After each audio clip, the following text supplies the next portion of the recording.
Just yesterday, I made a video where I played through the popular Buttonshine micro game Food Chain Island. It's a phenomenal game. Top 5 micro game of all time, I'd say. So go check that video out if you haven't.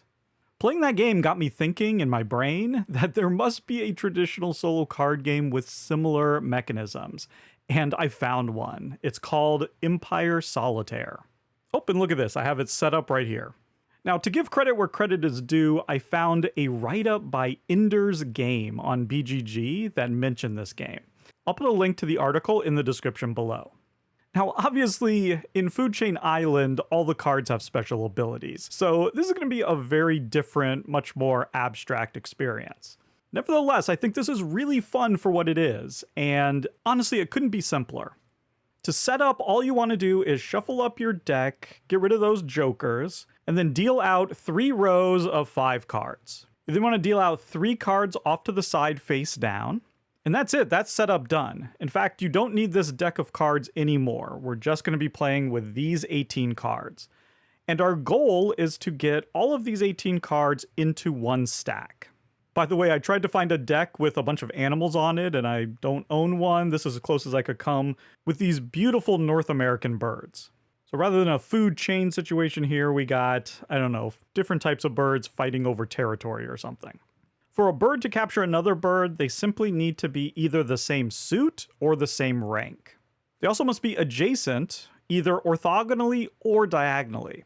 So this 5 could capture this king because of the same suit. Or the king could capture the 5. And then this 4 could come and capture the king. Or again, the other way around, like that. Now let's say that the 4 actually did capture this king, like this. The last way that you can capture is if there's an empty space, either, vertically or horizontally, you can traverse that empty space to capture something. Again, either of the same suit or the same rank. Now, I actually don't want to do that, so we're going to reverse.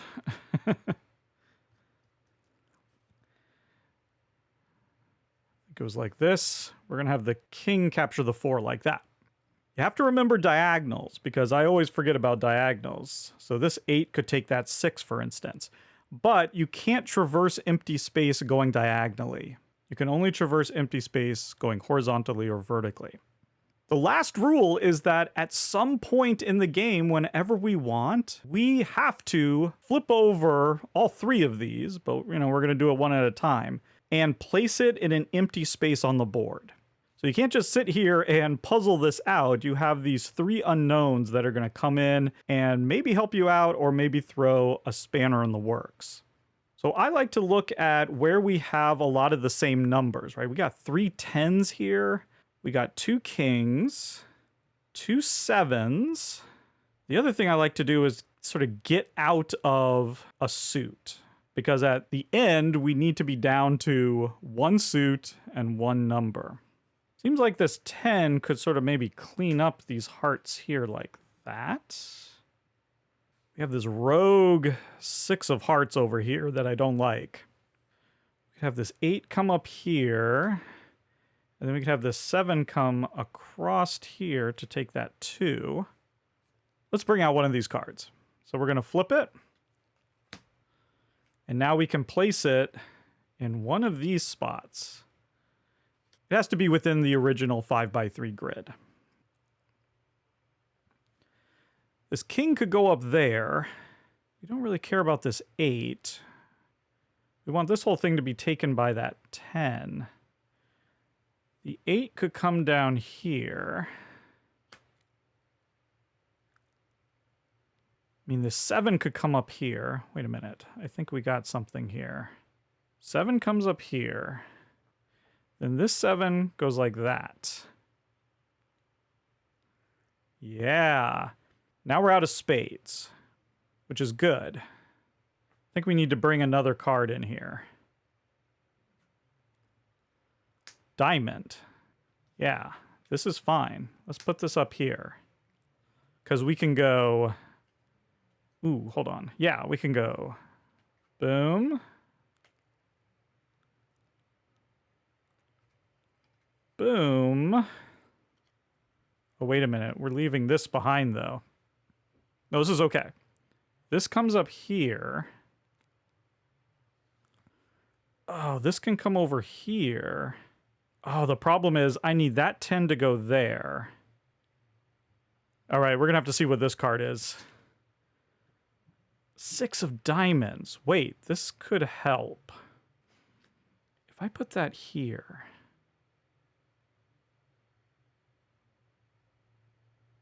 then I can go 6 on the 6, like that. Then heart on heart, like that.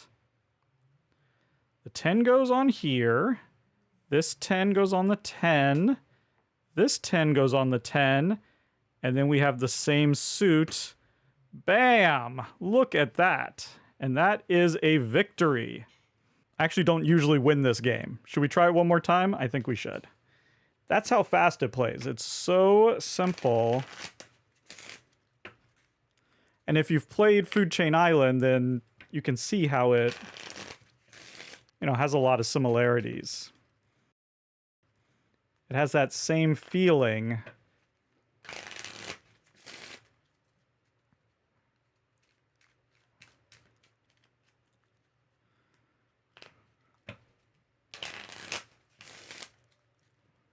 All right. Let's give it another go. It plays so quickly. So we need 5 cards and 3 rows. And I need to somehow get this on screen.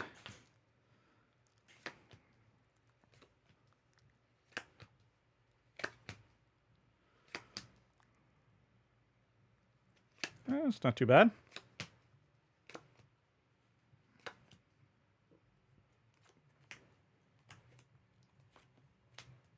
Three off to the side, and boom. Let me just center that up. Okay, there we go.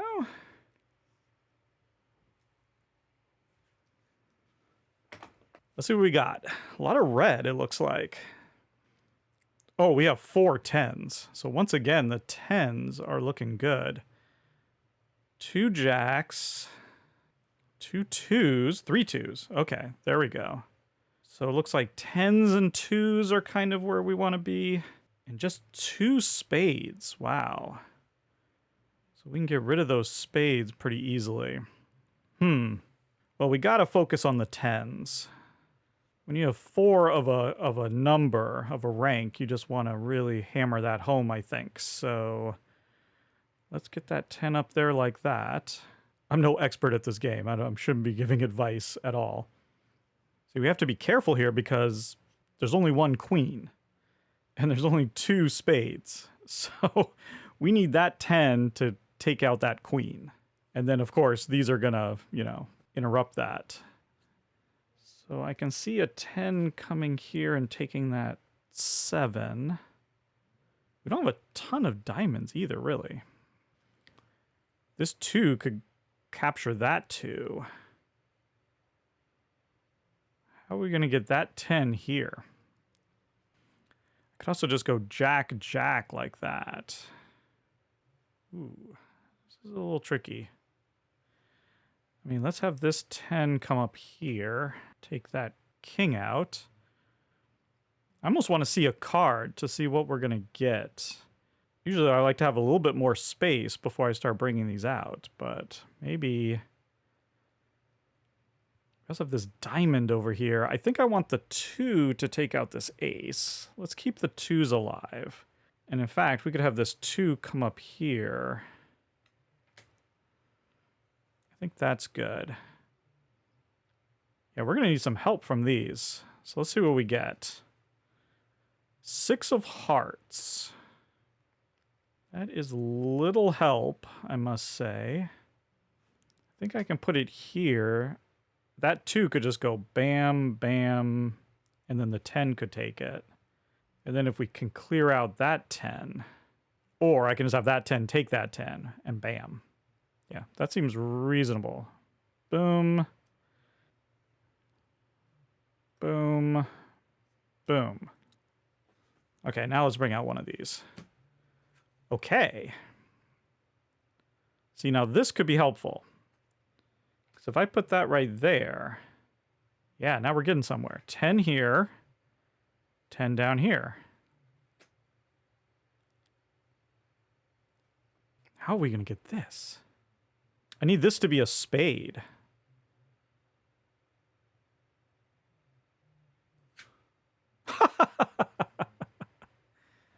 Okay.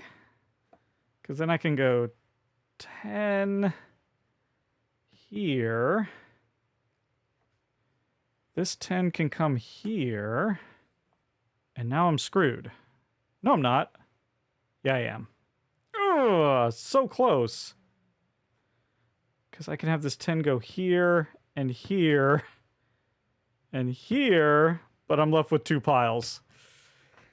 There was probably a way to do that, and I was going too fast, and I missed it. Oh, we were so close.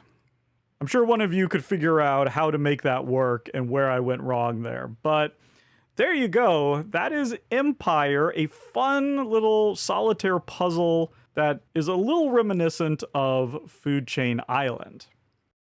I'd like to thank all the financial supporters of Totally Tabled, including the Totally Radical Hextra, John Kohler, Scott Myers, Kevin Qualls, and Jay Satterwhite, as well as the Totally Bodacious Melinda Humphreys.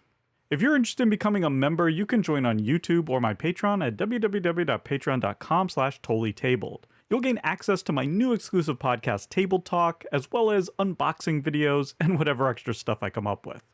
As always, thank you so much for watching, and goodbye.